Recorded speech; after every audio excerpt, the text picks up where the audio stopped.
Grace Miller adjusted the strap of her simple navy dress, her fingers trembling slightly as the grand ballroom doors of the Waldorf Astoria swung open. A wave of music, laughter, and champagne bubbles hit her all at once. The chandelier above spilled light like liquid gold, shimmering across the polished marble floors and sequined gowns. Everywhere she looked, there were familiar faces from college, people who had somehow stepped seamlessly into the adult world, climbing ladders she had barely touched. She had promised herself she'd make an appearance, offer polite congratulations, then leave quietly before midnight. It wasn't that she hated weddings. She used to love them once. But this one was different. This was Noah Bennett's wedding, her ex-boyfriend. Grace inhaled slowly, gripping her clutch like it might anchor her to the floor. She told herself she was fine, she'd moved on, she was happy for him. But the moment her gaze caught the couple at the center of the room, her chest tightened. Noah stood tall in a tailored tuxedo, laughing easily with guests.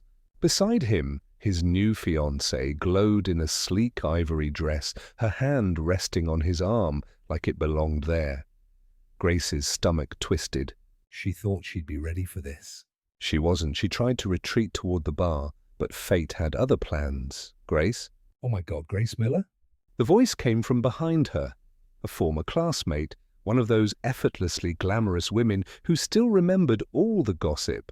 In seconds, Grace found herself in a cluster of people, their champagne flutes glinting as they peppered her with questions. Where had she been?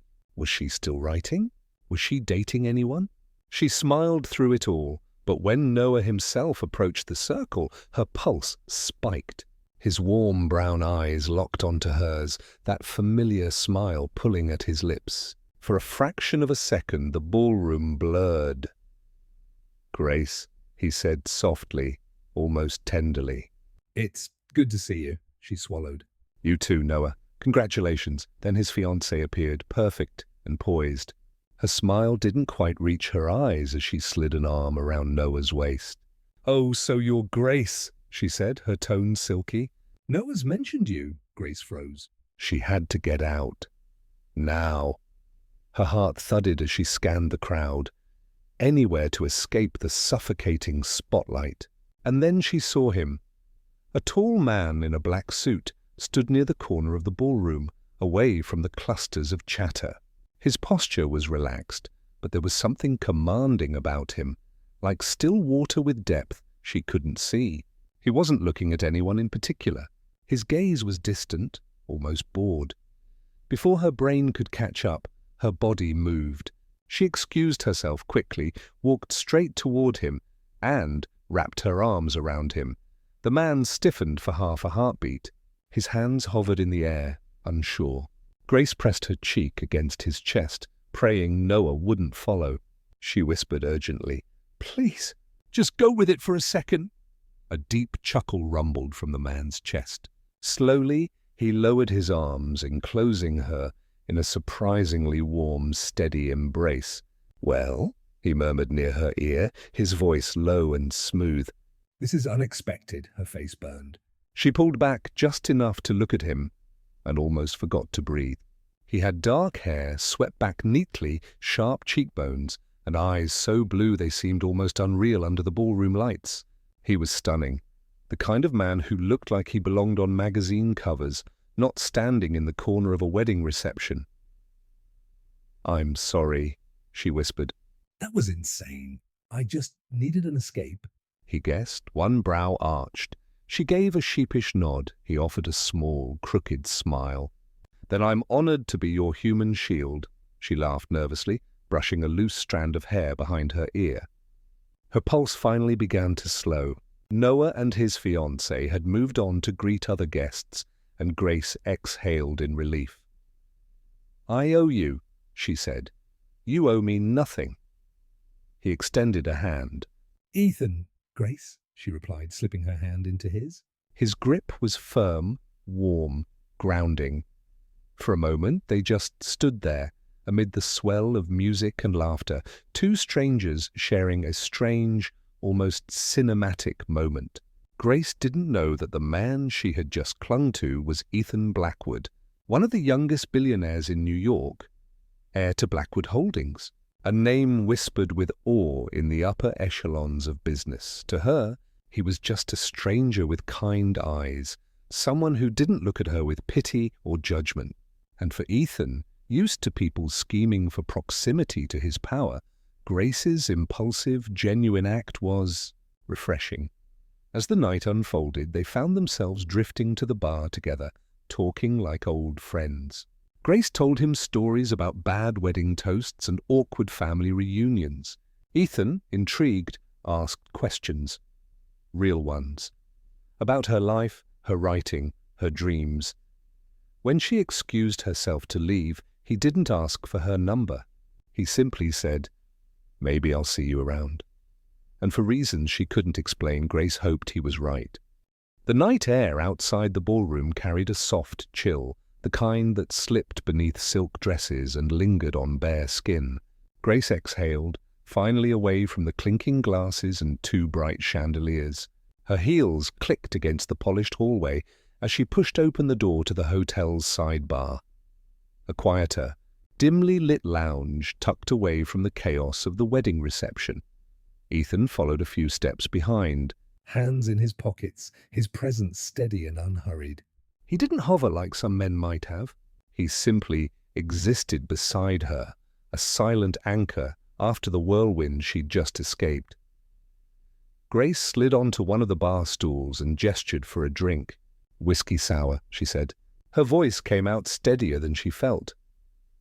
"Make that 2, Ethan added smoothly, taking the seat beside her. For a brief moment, neither of them spoke. The low jazz playing through hidden speakers filled the silence, mingling with the faint scent of oak and citrus. Grace finally let out a nervous laugh. "I can't believe I just hugged a total stranger," she said, covering her face with one hand. Ethan chuckled, resting his elbow casually on the bar. "You didn't just hug me. You held on like I was your long-lost fiancé." She peeked through her fingers, mortified but amused. "Oh God, you must think I'm crazy." "I think," he said slowly, his lips curving into a half-smile, "that you're the most unexpected thing that's happened to me all evening." The bartender placed their drinks in front of them. Grace took a sip, grateful for the burn that grounded her. "I don't usually do that. It's just—" She paused, her throat tightening. "Seeing him again?" "I wasn't prepared." Ethan didn't press. He didn't offer cliches or sympathy. He just listened, his gaze steady, like he understood that silence could hold space too. "Hex?" he asked eventually, his tone gentle. "Yeah," she admitted. "Noah, we dated for 3 years. And then one day he decided he wanted more." Her smile was tight. Turns out, more meant someone who fit his vision better. Ethan tapped his glass lightly against hers. "To surviving awkward weddings," he said. She laughed, really laughed this time, the sound surprising even herself. "Cheers to that." They clinked glasses, and just like that, the tension began to unravel. Over the next hour, conversation flowed effortlessly. Grace told him about her job at the local bookstore, about how she loved the quiet hours just before closing when she could lose herself in pages. She confessed she'd once dreamed of being a writer, of opening her own little bookshop cafe with creaky floors and soft lamps. Ethan listened with genuine interest, leaning in slightly. "Why didn't you?" he asked. She shrugged. "Life happened. Rent, bills, practicality." Dreams started feeling indulgent. His jaw tightened almost imperceptibly. "Dreams aren't indulgent," he said quietly. "They're oxygen." She looked at him then, really looked. There was a gravity in his eyes that didn't match the easy smile he wore earlier. A man like him could have offered flirtation, small talk, bravado. Instead, he gave sincerity. "What about you?" she asked, curious. "What do you do?" Ethan hesitated just for a fraction of a second. "Family business," he replied smoothly. "Nothing exciting?" She tilted her head. "That sounds like the kind of thing people say when it's actually very exciting." He laughed, low and genuine. "Let's just say it's complicated." Grace accepted that answer without pushing further. And to Ethan's surprise, that simple act, her not prying, not trying to decode his name, not measuring him against his wealth, felt like a gift. He wasn't Ethan Blackwood, billionaire heir, in this dim bar. He was just Ethan, a man sitting beside a woman who saw him without the layers. When the clock crept toward midnight, Grace glanced at her phone and sighed. "I should probably head home before I turn into a pumpkin," Ethan smiled. "That would be a shame." "Pumpkins don't make very good conversation," she laughed, slipping off the bar stool. Outside, the city hummed softly under streetlights. She wrapped her shawl around her shoulders and turned to him, suddenly unsure how to say goodbye to someone who'd felt both like a stranger and an old friend in the span of an hour. "This was unexpected," she said. "The best things usually are," he replied. There was a brief silence, charged but comfortable. Ethan reached into his jacket pocket, pulled out his phone, and held it toward her. "Can I get your number?" Grace hesitated. Not because she didn't want to, but because she hadn't expected to want to. Something about him disarmed her. She typed her number and handed it back. "I'll text you," he said simply. "No promises, no grand gestures. Good night." "Ethan," she said, stepping toward the waiting cab. "Good night, Grace." As the cab pulled away, Grace looked out the window at his figure standing beneath the hotel awning. Tall, composed, a hint of curiosity in his gaze. She didn't know his last name. She didn't know his world. All she knew was that for the first time in a long while, something inside her stirred. And for Ethan, watching her disappear into the night, it wasn't her beauty that lingered. It was her honesty. A rare, quiet kind of honesty he hadn't felt in years. The soft chime of the doorbell welcomed Aurora as she stepped into Hollow and Quill, the little independent bookstore tucked between two towering glass buildings in Midtown Manhattan. The early autumn breeze still lingered in her hair, carrying a faint scent of cinnamon and rain. This was her sanctuary, a place where the world outside slowed down, where she could disappear between shelves lined with forgotten classics and freshly printed poetry. She tugged her scarf tighter around her neck, brushing past a display of literary fiction. Weekends at Hollow and Quill had become her ritual since she moved to the city. 1 cup of black coffee from the cafe in the back, 1 new book, and at least an hour of quiet reading by the corner window. Today she wasn't looking for anything in particular. She just wanted to breathe. Aurora traced her fingers along the spines of hardcover books, pausing at a familiar author. Just as she reached for the novel, someone else's hand brushed against hers. "Oh, sorry," a deep, warm voice said. She turned, startled. It was him, the man from the wedding, the stranger she had clung to in a moment of panic. But this time, Julian Archer wasn't in a tailored tuxedo under a ballroom chandelier. He was dressed in a soft grey sweater, dark jeans, and a wool coat left unbuttoned. His hair was slightly messy, and his expression held that same quiet steadiness she remembered. For a heartbeat, they simply stared at each other, both surprised, both amused by the absurd coincidence. "You?" she blurted, then winced at how blunt it sounded. His mouth curved into a subtle smile.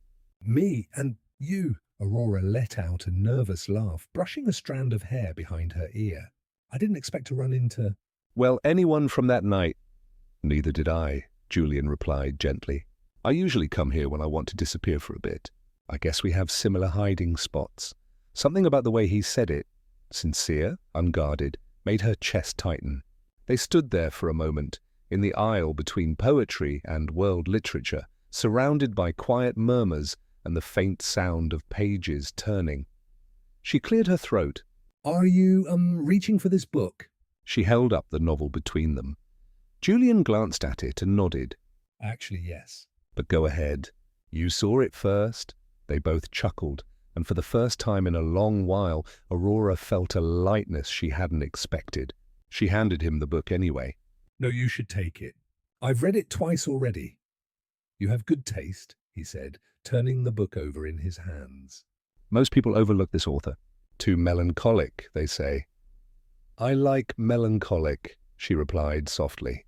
It's honest. Julian's gaze lingered on her, curious and thoughtful. Honest is rare. Their conversation flowed like a slow current, natural and unforced.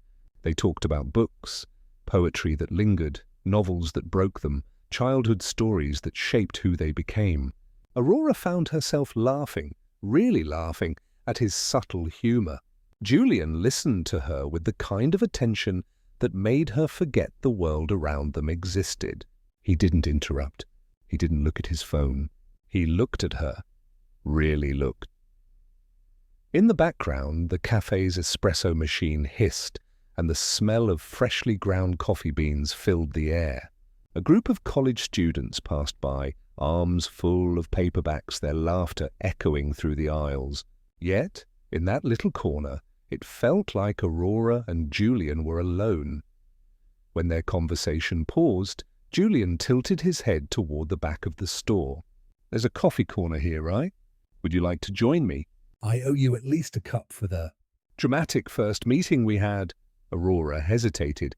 She didn't usually accept invitations from strangers, but he didn't feel like a stranger anymore. There was a quiet sincerity in his voice, as if he wasn't trying to impress her. Just be with her. She smiled faintly. All right, but I'm picking the table. Deal. They found a small wooden table by the window. Rain had started to drizzle outside, streaking the glass with delicate patterns. Aurora wrapped her hands around her steaming cup, watching pedestrians hurry under umbrellas. Julian sat across from her, leaning slightly forward, elbows resting on the table, like someone settling in for a good story. So, Aurora, he said slowly, almost as if savoring the sound of her name. What brings you here every weekend? She thought for a moment. Peace, I guess. I like the way this place smells. I like the quiet.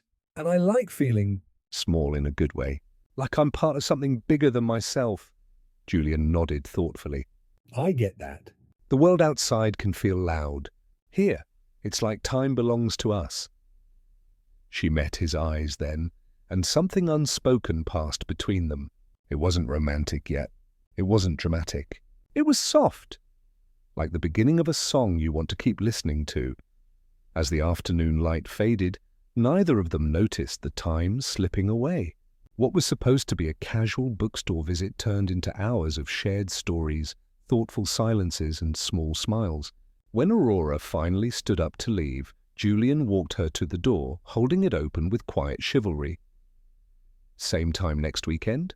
He asked, a hint of hope beneath his calm tone. She pretended to think, teasing him. Maybe, if you promise not to steal my books, he laughed, a deep, genuine sound. I'll try my best. Aurora stepped out into the rain, her heart unexpectedly light. She didn't know where this connection would lead, but for the first time in a long while, she wasn't afraid of what came next. Over the next few weeks, a rhythm began to form. Unspoken, unplanned, yet strangely natural. Aurora would stop by Hollow & Quill on Saturday mornings, not because she expected to see Julian, but because some part of her hoped she might. And almost like clockwork, he would be there. Sometimes at the poetry aisle, sometimes already sitting by the cafe window with a cup of black coffee, reading something with that quiet intensity she had come to find endearing. Their meetings became less of a surprise and more of a quiet understanding. One crisp Sunday afternoon, Julian suggested they visit a small cafe tucked inside a narrow street in Greenwich Village. They have the best cinnamon rolls in the city, he promised, his eyes lighting up with the kind of boyish enthusiasm she hadn't seen from him before. The cafe was nothing like the grand, polished places Aurora imagined a man like him would frequent. Instead, it was cozy. Warm light spilling through the windows, old jazz records playing softly in the background, mismatched wooden chairs, and a cat lazily stretched on the counter. Aurora fell in love with it instantly. This place is perfect, she murmured, inhaling the sweet scent of baked bread. Julian smiled, handing her a steaming mug. Told you, No business meetings, no crowds, just Cinnamon and Miles Davis. They spent hours there, talking about everything and nothing. Aurora shared pieces of her past she hadn't told anyone in years, her unfinished novel tucked away in a drawer, her dream of opening a bookstore cafe one day, the way stories had once been her lifeline. Julian listened. Really listened.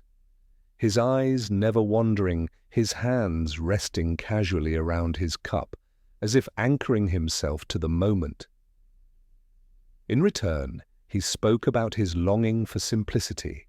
He didn't tell her about boardrooms or private jets. Instead, he described his childhood visits to a small library his mother loved, the smell of old paper and the comfort of anonymity. He admitted, in a quiet voice, that sometimes the weight of his world felt suffocating.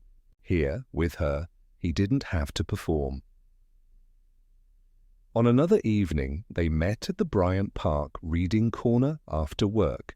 Strings of warm lights were draped overhead, and the fountain sparkled in the crisp autumn air. Aurora arrived in her navy trench coat, cheeks flushed from the wind. Julian was already waiting on the bench, with a thermos of hot chocolate and 2 paper cups. "You brought this?" She laughed as he poured the steaming drink. "I'm trying to impress you with my culinary skills," he said dryly. "Step 1, pre-made hot chocolate. Step 2, hope it works," she giggled, taking the cup. "It's working." They spent the evening reading passages aloud to each other from their favorite books. Julian's voice was deep and smooth, wrapping itself around the words with unexpected tenderness.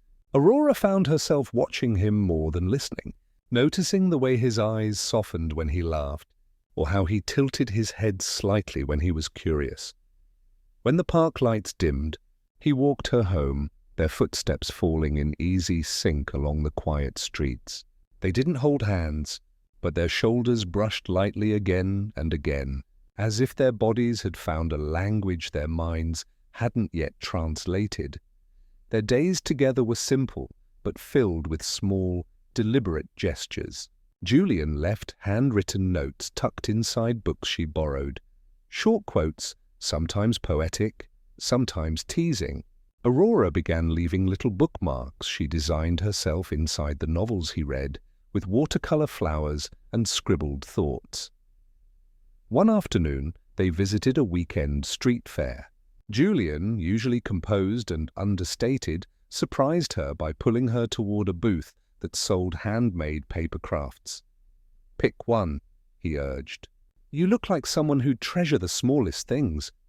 She chose a delicate origami crane with gold-tipped wings. "It's beautiful," she said, holding it carefully. He looked at her then, not the crane. "Yes, it is." Aurora's cheeks warmed and she quickly turned away, pretending to examine the other crafts. He didn't push. He never did. That was what unsettled her the most. Julian never rushed her, never demanded more than what she could give in that moment. He simply showed up quietly, consistently, as if saying, "I see you, and I'm here." Late one night, as they walked down the cobblestone streets near Washington Square Park, Aurora found herself confessing, almost without meaning to.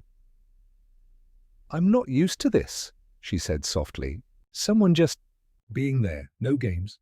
"No expectations." Julian glanced at her, hands tucked into his coat pockets. "I'm not used to it either," he admitted. "But I like it." They stopped under a lamppost, the soft glow framing their faces. A cool breeze swept past, carrying with it the faint sound of a street musician's saxophone. In that quiet corner of the city, the world felt far away, as if it belonged only to them.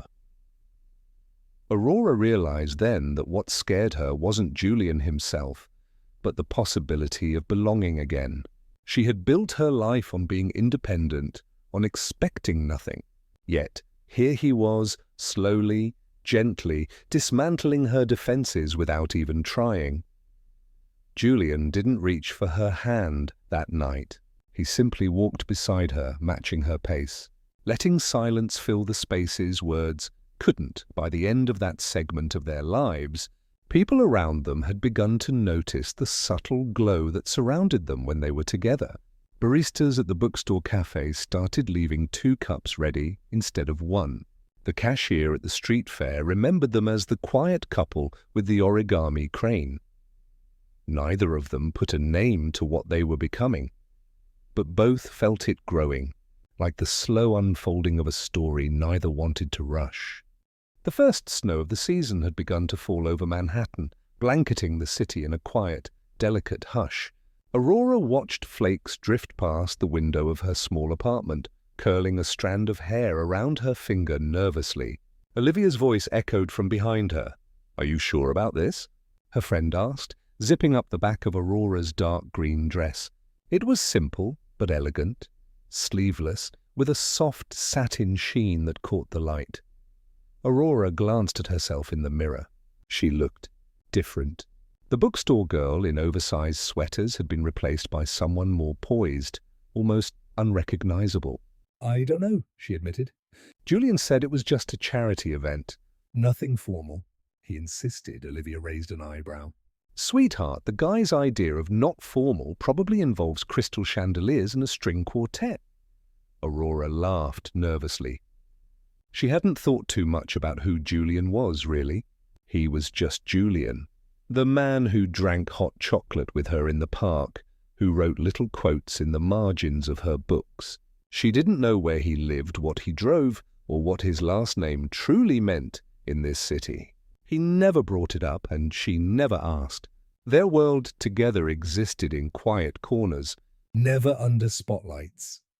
That was about to change. The moment she stepped out of the cab and onto the marble steps of the Langford Hotel Grand Ballroom, Aurora's breath caught in her throat. It was nothing like she had imagined.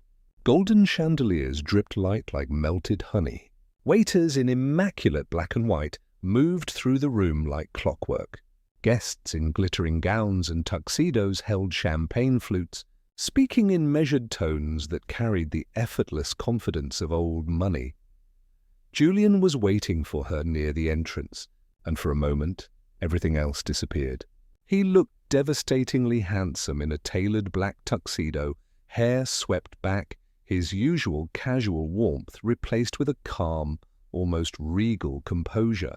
When he saw her, his face softened instantly. "You look incredible," he said, offering his arm.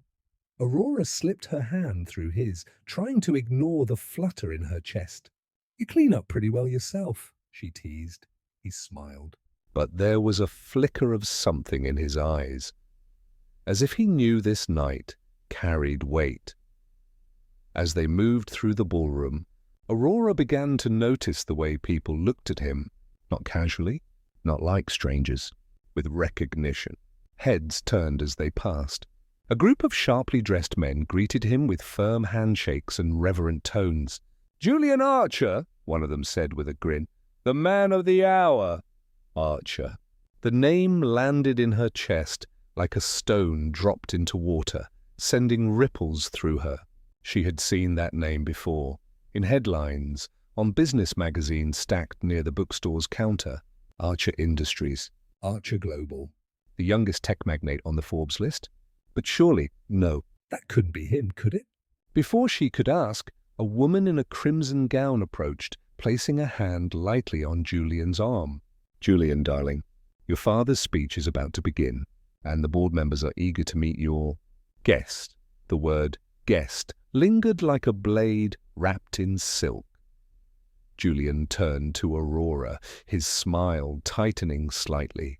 "Come on, there's someone I'd like you to meet." The evening unfolded like a slow unraveling of secrets. She learned more about Julian in 2 hours than she had in 2 months. His father was the chairman of Archer Global, a tech empire spanning continents. Julian himself was the company's CEO, a figure both admired and scrutinized in the media. The gala wasn't just a charity event. It was one of the most anticipated fundraisers of the year, attended by billionaires, politicians, and celebrities. Aurora stood beside him, nodding politely as people introduced themselves, but beneath her calm smile unease bloomed. She suddenly felt small, like a guest, who had wandered into a world where she didn't belong. Who is she? She overheard a woman whisper behind her. An author? A model? No, I heard she works in a bookstore. Imagine that. A quiet laugh followed. He's always had a thing for strays. The words stung, sharp and clean. When Julian was pulled away to speak with the press, Aurora slipped out onto the balcony, needing air. Snow was falling more steadily now, softening the city's noise into a muted lullaby. She gripped the railing, trying to steady the swirling in her chest. He was Julian Archer, billionaire, CEO, public figure. And she was Aurora, a woman who spent her evenings surrounded by paperbacks and quiet dreams. How had she not seen it? Had he been hiding it, or had she simply refused to look? Beautiful night, isn't it? A man's voice said beside her. She turned to see an older gentleman with silver hair and a perfectly cut suit. His smile was kind, but his eyes were sharp. You must be the young woman Julian's been spending so much time with. Yes, she said carefully. He chuckled softly. I admire your courage. Not many people from outside our circle dare to step into it. It can be overwhelming. Aurora forced a polite smile, but her stomach twisted. She didn't want to be admired for courage. She wanted to belong. Julian appeared moments later, his expression softening when he saw her. There you are. I've been looking for you. She met his gaze, that same gaze she trusted in bookstores, parks, and cafes. And for the first time, she didn't know who she was looking at. Why didn't you tell me? She asked quietly. He exhaled, shoulders dropping. I wanted you to know me as me, not as a name. Not as the headlines? Aurora looked away. I don't even know what me means anymore, Julian. Out there, you're someone else entirely. Snowflakes landed on her hair like tiny stars. She didn't cry, but something inside her shifted, a crack forming where certainty used to be. When the night ended, Julian offered to take her home. She declined gently, forcing a smile that didn't reach her eyes. I need to think, she said. And for once, Julian didn't push. He only nodded, watching her walk away as snow fell heavier, blurring the edges of everything. In the back of the cab, Aurora pressed her forehead against the cold glass, Manhattan light streaking by like a dream unraveling. The world she thought she knew was no longer simple, and neither was he. The next few days after the gala passed in a muted blur. Aurora buried herself in the bookstore, sorting shelves and arranging displays that didn't need arranging. The world inside Hollow and Quill had always felt like hers, quiet, safe, familiar. But now, even among the paper and dust, her thoughts kept drifting back to the way people had looked at her that night. Like she didn't belong. Julian had called several times. She hadn't answered. She wasn't angry at him, not exactly. It was more complicated than that, like trying to find footing on a floor that kept shifting beneath her. On Wednesday evening, as she was closing up, she heard the doorbell chime. Her heart tightened when she saw him standing there. Dressed in a dark wool coat, his usual composed confidence was shadowed by something else. Worry. "Aurora?" he said softly, stepping inside. "I didn't want to keep calling." I thought, maybe we should talk. She hesitated, clutching the keys in her hand.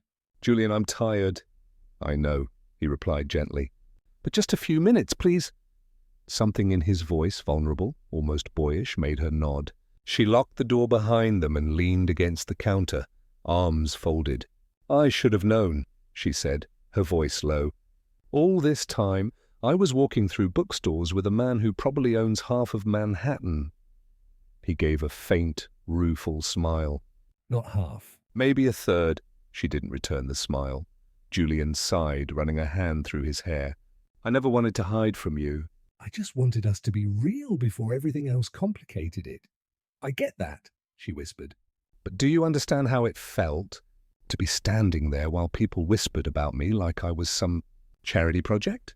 He stepped closer, but not too close. I hated that. I wanted to protect you from it. But maybe I should have trusted you with the truth earlier. For a brief moment, Their eyes met, and something flickered, what they used to be. But then Julian reached into his coat and pulled out a folded envelope.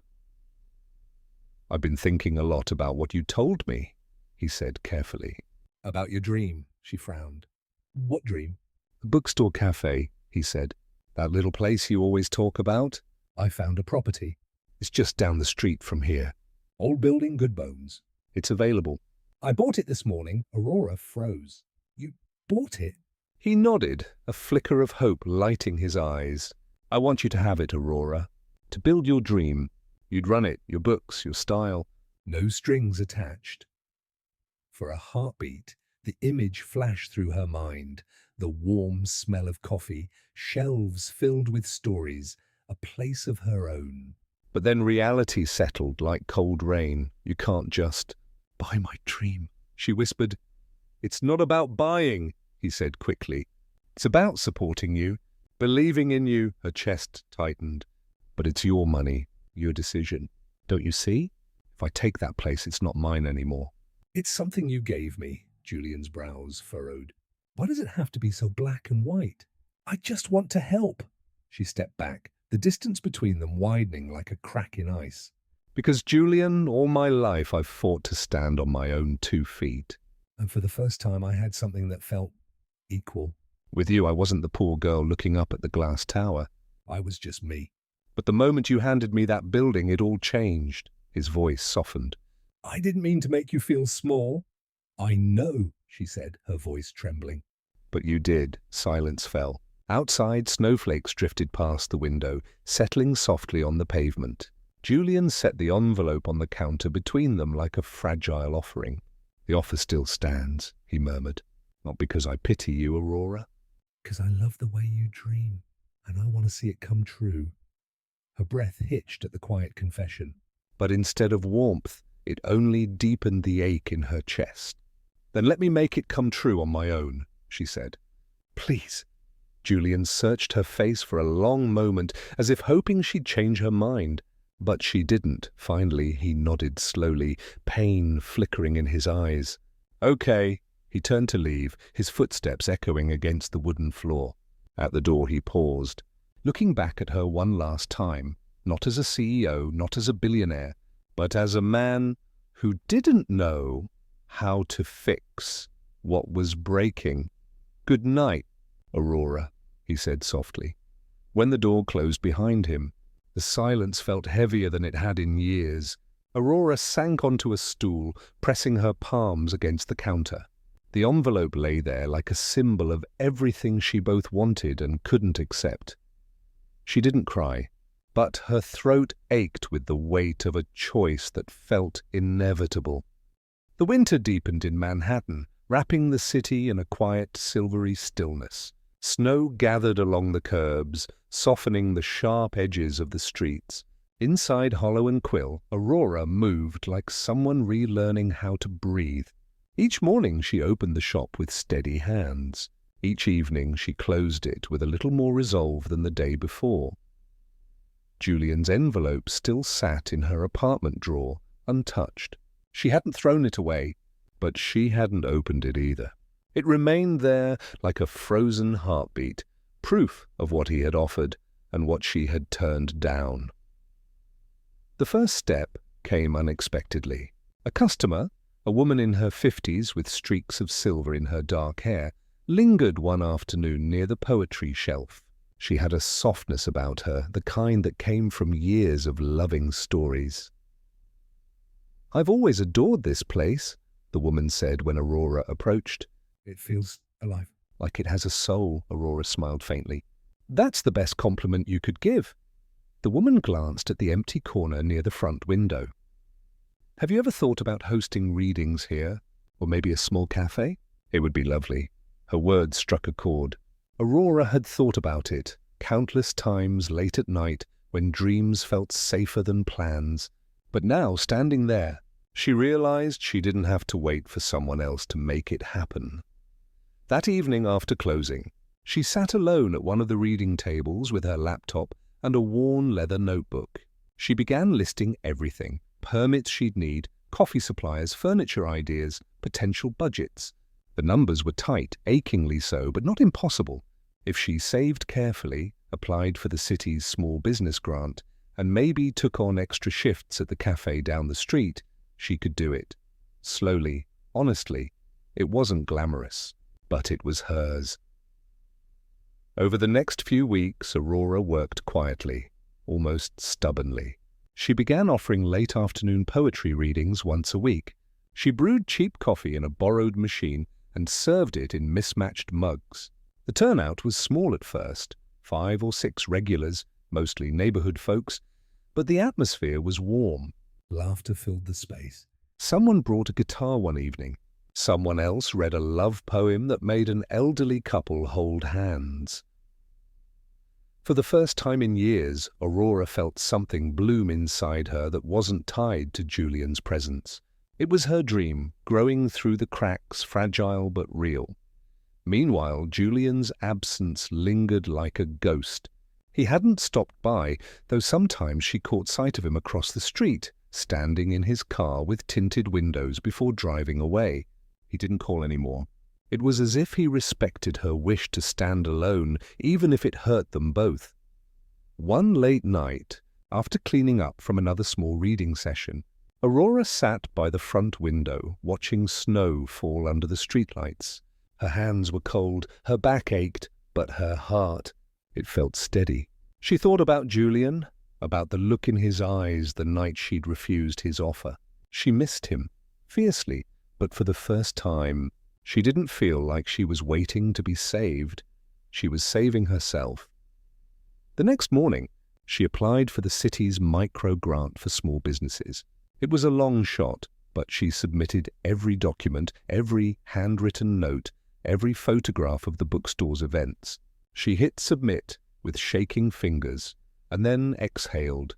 Days turned into weeks. Her world settled into a rhythm, morning deliveries, afternoon customers, evening plans. Occasionally, friends asked about Julian. She never said much, just that they needed time. And yet, in the quiet moments before opening the store, after turning off the lights, his presence lingered like a shadow at the edges of her thoughts. She wondered if he was doing the same thing, standing alone, rediscovering who he was without her. For now, that was enough. She had chosen her path, and for the first time, she wasn't afraid to walk it. Julian Archer had spent his life moving through rooms where everyone knew his name. Boardrooms, charity galas, luxury hotels. His presence turned heads, his decisions shaped industries. But in the weeks after Aurora walked away, he found himself surrounded by silence that money couldn't fill. The penthouse felt colder now. He noticed it most at night, when the city lights spilled through the floor-to-ceiling windows, casting sharp shadows on the marble floors. The piano in the corner hadn't been touched in months. The kitchen counters gleamed untouched. It was a palace, but it echoed like a tomb. He poured himself a drink one evening, the amber liquid swirling like slow fire. It should have calmed him. It usually did. But the burn only reminded him of the night she'd told him she couldn't accept his help. Her words still looped in his mind like a quiet storm. I want this dream to be mine. Before I can be yours. At first he'd been angry. Not at her, never at her, but at the fact that for the first time his power meant nothing. He couldn't fix this with a wire transfer or a signed contract. She hadn't rejected his love, but she had rejected the way he loved, lavishly, instinctively, without realizing how it made her feel. He hadn't understood then. But sitting alone now, watching the ice in his glass melt, he began to. The following days, Julian threw himself into work. It was his default escape. Meetings, negotiations, flights to London and Tokyo. On paper, his empire was thriving. But his mind kept drifting. Whenever he signed a deal, he thought of Aurora signing a lease for her bookstore. Whenever he entered a lavish ballroom, he remembered her small poetry readings with mismatched mugs and warm laughter. The contrast gnawed at him. One night, during a late meeting, his friend and business partner Liam leaned across the table. "Julian, you look like hell," he said bluntly. "What's going on?" Julian let out a quiet, humorless laugh. I guess I finally found something I can't buy. Liam studied him, uncharacteristically serious. "Then maybe stop trying to buy it." The words hit harder than expected. Julian didn't respond, but something in his chest shifted. He started making small changes, not because he thought it would win her back, but because he needed to understand himself beyond the billionaire image he'd worn for years. He declined 2 high-profile gala invitations. He began walking home from the office instead of taking the town car, letting the cold Manhattan air sting his face. He picked up the piano keys again one quiet Sunday, fumbling through an old jazz tune his mother used to love. It was rusty, imperfect, but it was real. Late one night, Julian found himself parked across the street from Hollow and Quill. He didn't go inside. He just watched through the fogged windshield as warm lights spilled through the windows. Inside, Aurora was stacking books, laughing with a couple of regulars. She looked alive. Not fragile, not lost, alive, independent. His hands tightened around the steering wheel. Part of him wanted to run in, to tell her he missed her, that he'd do anything to bring her back. But the other part, the one that had slowly grown louder, knew this wasn't his moment to rescue. It was her moment to shine, and his moment to learn. So he stayed in the car, watching until the lights dimmed and she locked up. When she disappeared into the snowy street, he leaned back against the seat, exhaling a breath he hadn't realized he was holding. For the first time, Julian didn't feel like the billionaire who could control everything. He felt like a man learning to love differently, patiently, quietly, without possession. In the weeks that followed, he began to step away from some of his company's more performative ventures. He delegated more, carved out personal time, reconnected with old passions he had buried under ambition. His assistant was startled to find him spending afternoons at small indie bookstores downtown. He read poetry again. He started journaling, a habit he hadn't touched since college. The world didn't slow down for him, but he did. Every so often he thought of calling her, but then he'd remind himself, love wasn't about chasing her into submission. It was about standing still long enough for both of them to choose each other, freely, fully, without imbalance. And though the ache of missing her never fully left, it changed shape. It became less like a wound, more like a promise, a quiet knowing that if their paths crossed again, he would be ready, not as Julian Archer, the billionaire, but simply as Julian. The winter morning was cold and crystalline, the kind of Manhattan day where the sky was too bright and the air too sharp, forcing people to tuck deeper into their scarves. Aurora tightened her coat and held the thick envelope closer to her chest. Her fingers brushed against the crisp paper inside, the lease contract. Her name was printed boldly at the top, black ink on white. For weeks she had dreamed of this moment, turning it over and over in her mind, wondering how it would feel to finally face him again. She wasn't the same woman who had walked away from Julian Archer months ago. Since then, she had worked double shifts, written letters to lenders, knocked on doors, bargained for prices, and stood in front of skeptical landlords who had dismissed her at first glance. She had faced down her doubts in the quiet hours of the night, alone with the echoing question, "Can I really do this?" And the answer, slowly, stubbornly, had become yes. Aurora pushed open the glass doors of the Archer Global building. The lobby gleamed, marble floors, steel beams, walls of glass catching the morning sun. The receptionist looked up with a polished smile. "Good morning. Do you have an appointment?"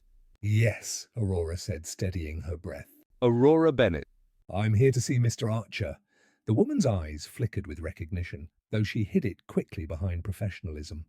"Of course." He's expecting you. Top floor. The elevator ride felt endless. Her reflection in the mirrored walls showed someone both familiar and new. Same brown hair pulled into a low bun. Same soft eyes, but something different in the way her shoulders squared, the way her chin lifted. She wasn't here to be dazzled or intimidated. She was here on her own terms. When the doors slid open, Julian's office stretched before her like a private kingdom.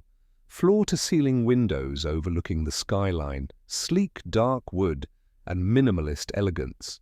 He stood near his desk, hands in his pockets, as if he'd been waiting for this moment too, for a heartbeat. Neither of them spoke. "Aurora," he said finally, his voice low, almost reverent. "Julian." She smiled softly, unsure how else to bridge the months between them. He gestured toward the seating area by the windows. "Please, sit," she did, clutching the envelope in her lap like a talisman. Julian took the seat opposite her, studying her with a gaze that held none of the arrogance she'd once imagined billionaires had. There was something quieter in his eyes now. Patience, perhaps, or understanding. "How have you been?" He asked. "I've been..." She exhaled. "Busy, building something." "Finding myself again." A faint smile touched his lips. "I can tell. You look..." "Different." "So do you," she said. "Less untouchable." Julian laughed softly. "That's good." "Oh, I've been trying." She took a breath. "I didn't come here to catch up, though." "I know," he replied. Aurora placed the envelope on the table between them. Her hands no longer trembled. "This is for you." Julian hesitated, then reached for it. He slid the papers out, brows knitting as he read. It didn't take him long to understand. He was used to contracts, after all. But this one wasn't like the multi-million-dollar deals he signed daily. This one was intimate, personal. "A lease," he murmured. "Under your name." "For the space on Bleecker Street," she said. "I signed it last week. The bookstore cafe. It's officially mine." "I wanted you to have a copy." Julian's eyes lifted to meet hers. Something unspoken passed between them, something fragile and strong all at once. "I wanted to tell you this in person," Aurora continued, her voice steady. "Because the last time we stood in a room like this, I walked away. Not because I didn't love you." But because I needed to know I could stand on my own 2 feet. She leaned forward slightly. "Julian, I don't want my dreams to be gifts. "I want them to be mine." Only then can I choose you without fear." Her words hung in the air, soft but weighty. Julian set the contract down with careful precision. His throat felt tight, an unfamiliar sensation for a man who had negotiated mergers worth billions without blinking. "Aurora!" She held his gaze. "I'm not here for money. I don't need you to save me. I'm here because I choose you." But this time, it's as me, not as someone lost, or afraid, or dependent. As a woman who has built something she's proud of. For a long moment, Julian said nothing. He simply stared at her, seeing her not as the woman he wanted to protect, but as the woman who had rebuilt herself piece by piece. Finally, he leaned back, exhaling slowly. "Do you have any idea," he said, voice low, "how proud I am of you?" Her lips curved into a small, trembling smile. "Maybe a little. I wanted to give you the world," he continued. "But what I didn't understand back then was that the world isn't something I can hand you. It's something you build. And I just get to stand beside you while you do." His sincerity hit her like warmth after a long winter. Julian stood, circled the table and knelt in front of her. Not in a proposal, but in a gesture of humility. He took her hands gently. "Thank you," he said. "For not letting me love you the wrong way." Tears pricked at the corners of her eyes. "Thank you for learning to love me the right way." The city stretched endlessly beyond the windows, but in that moment, the world felt small. Just the two of them. Two hearts meeting as equals. They didn't kiss immediately. They simply sat there, holding hands, letting the silence between them fill with everything they had both been too scared to say months ago. For the first time, there was no imbalance, no fear, just choice. 6 months later, Aurora's dream finally comes to life. It's not about grand gestures or wealth anymore. It's about the quiet beauty of choosing love and purpose on her own terms. The morning sun spilled through the wide front windows of First Page, flooding the small bookstore cafe with a warm, golden glow. Dust motes floated like tiny stars in the air, caught in the light as if blessing the space. The scent of freshly brewed coffee mingled with the faint musk of old paper, creating that particular kind of comfort that only bookstores seem to hold. Aurora stood in the middle of it all, hands clasped tightly in front of her chest, watching people bustle around. Her best friend Olivia was arranging flowers in recycled glass jars, humming to herself. A couple of college students were stringing up the final row of fairy lights along the ceiling beams. A local baker had just dropped off trays of muffins and scones, their buttery aroma curling through the air. She could hardly believe it. Every shelf, every sign, every corner of First Page carried a story. She had spent months sanding down old bookcases she'd found at estate sales, painting them soft cream and sage green. She'd hung framed poetry quotes along the walls, handwritten in looping script.